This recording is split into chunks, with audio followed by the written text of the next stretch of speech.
Hello, you guys. It's me, Nurse Nina. I am a nursing instructor. I help CNAs, LVNs, RNs level up their careers. I do continuing education and coaching, lots of stuff. But today, we're going to talk about CNA renewal process. I have a student here. She don't want to show her face.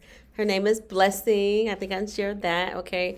But Blessing has her certified nurse assistant certificate, or had, and she didn't turn in her renewal paperwork in enough time, so they have taken away her license, okay? So she's not able to work, which is a problem, right?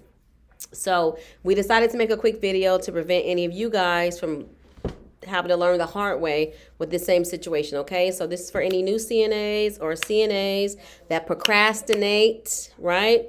Or if you just think, oh, don't worry about it, I get it done, please don't do that, okay? So how CNA, the process work is you're supposed to renew your license every 2 years, right? So we get a license, our license is for 2 years. So for example, if we have our license and our license is, we got our license and the renewal period is from May 2023 to May 1st, 2025, right? We have between that time frame to get those CE courses, those CE hours done, okay? It is split into 2 years. So 1 year is from May 1st, 2023 to May 1, 2024, okay? During that time period of that year, you have to do 12 hours CE renewal hours online, or you can do 12 hours in person CE renewals, okay, in person within this time frame. Okay, you can only do 12 online and you can only do 12 in person, or you can do 24, the whole 24 in person. But they will not accept, at least in California where I live, they do not accept 24 online for this whole year, okay? They only accept 12. And then for the second year, it's the same thing. So our second year will be May 2nd to May 1st, 2025. Same thing, 12 online, 12 in person, or 24 in person, okay? They will not take 24 online, okay? A lot of CNAs have submitted that. They've been rejected, okay? And they keep submitting because they don't know or they don't understand when they send that paperwork out, which sometimes is ambiguous, right? It can be a bit confusing. And so that's another reason why we're making this video, because I'm going to have a lot of CNAs call and they have a lot of issues with the paperwork, and it's just because they don't really understand, the requirements, the law, okay? So at least here in California, like I said, 12 online, 12 in person, or 24 in person, okay? Please turn all these paperwork in at least 4 to 6 months before your license expires, okay? Because a lot of the boards are really busy. They have a lot of CNAs. They get behind on the paperwork, right? And it takes a long time. So if you turn this in April 1st and your license expires April 1st, that month, the end of that month, they don't have time to process your paperwork. And then if you have any corrections and they send it back to you, you have to make those corrections.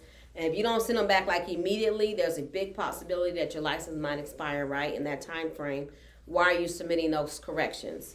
So my advice and blessing advice is to submit your corrections 4 to 6 months, okay, to allow time for corrections. If they have to send something back and you send it back, it might take another month. They send it back to you, you send it back in, it might be another month. At least if you have to do 2 or 3 corrections, you have time if you do this within 4 to 6 months in advance, okay? So we advise you to listen. Blessing going to give you guys some words of encouragement. What do you want to say, Blessing? Yes, that's a pity. She don't want to show her face. I lost my license. Not that I wasn't working as a CNA, I was working as a CNA, but I was taking my in-service and I wasn't documenting it and taking it from them. I was asking them to keep it from me. So when I needed it, they didn't give me on time and they didn't give me the proper documentations. And by the time I sent it, it was already a month to my expiration date. And before they returned back to me to say, hey, whatever you submitted was not correct, my license has already expired. And I went back to the facility to say, hey, give me a correct in-service. And I went back and I submitted it. It's another error to say your date and time was not correct. By that time, they were like, no, this is now due. You have to write the whole exam from the beginning, from scratch. So at this point, I can work as a CNA, and then I have to go back and rewrite the exam. And there's no writing center around in Sacramento. Yeah. So she has to travel far. So that too, I left that part out. When you guys go for your in-person, is it with the CDPH provider, as I am, or is it with a nursing, where you work, if they're doing in-service hours? Make sure that you get the proper documentation before you leave, okay? If it's your in-service, keep your little sheet, your little in-service in your backpack or in your notebook, or, in your purse or in your fanny pack, whatever you have that's usually on you.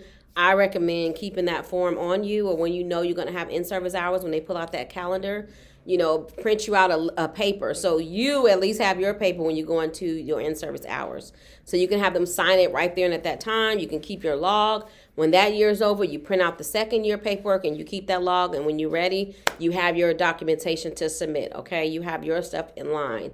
Because you can't go around and saying, well, did you have yours, Samantha? Do you have yours, Paul? No, it ain't about them. It's about you. You got to have your stuff together. Exactly. So you can work when you need to work, and you can have your license remain active so it can stay concurrent, okay? So please do you guys the diligence. Keep your paperwork, your log of your CE hours. Before in-service is over or you go to a course, make sure you have your certificate. Make sure they've signed everything that they're supposed to sign.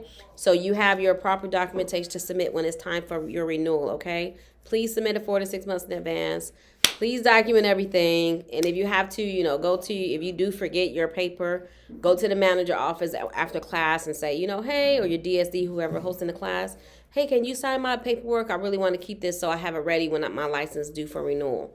Don't ever accept, we'll get to it later. Don't do that because you'll forget. Exactly. And you'll lose it, and then you'll be in this situation like Blessing, okay? Exactly. All right, you guys. Learn from Blessing and Nurse Nina. We're proud of you guys. Keep doing the work. Thank you so much. God bless y'all. Guys. Bye. Bye.